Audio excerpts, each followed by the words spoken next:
And new tensions brewing in Hong Kong. Earlier today, the Chinese military deployed fresh troops into the city in what's being called a, quote, routine rotation of forces. The move comes amid constant speculation that Beijing will soon intervene into the city's pro-democracy protests. It also comes as one news network is now retracting a story on this very subject matter. So joining us now live in Hong Kong to discuss all the latest, we're being joined now by RT correspondent Michele Greenstein. Michele, what can you tell us at this hour?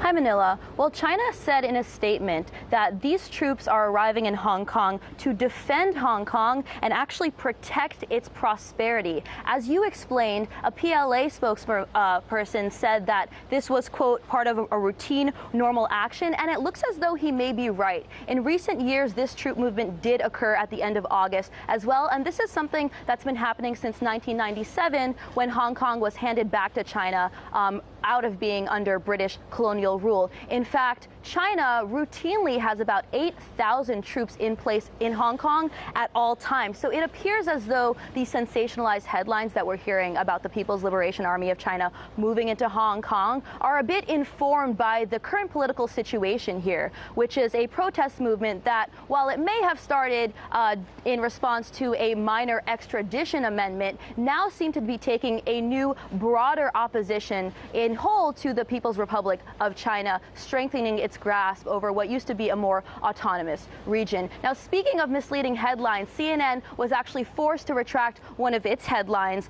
saying that police in Hong Kong used petrol bombs against protesters. What police did do was use water cannons to disperse crowds, but anyone who's been reporting here on the ground in Hong Kong knows that for months now, it's actually been the protesters that have been throwing petrol bombs at the police. This is in addition to bricks that protesters and demonstrators throw at police. This is in addition to roads that they routinely block after big marches and rallies. And this is also in addition to beating police, more rarely with iron poles. So it's interesting to note that these headlines are coming in and out, but this one specifically, I think, is a little more significant.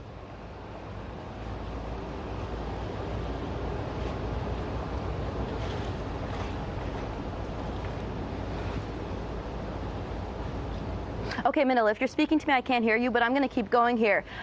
Speaking of what's going on with the latest in Hong Kong, the latest is that the Hong Kong police have actually banned a civil rights organization from having a protest this Saturday. They're citing recent violence in previous demonstrations and saying that they have a duty to protect both the law and public safety. And I actually attended one of the press conferences for the Hong Kong police earlier today, and they actually showed a slideshow of all the violence that protesters have been hurling towards police officers. And they're saying that they only use force when absolutely necessary, that when protesters use violence, they have to respond with the use of force, but that they only respond with the amount of force that's necessary, and that when force is no longer necessary, they immediately stop. Now, what's also notable is that this past weekend, it was the first time that a Hong Kong police officer fired a gun in response to these demonstrations. I should mention that no one was injured as a result of this gun. It was actually fired into the air as a warning shot,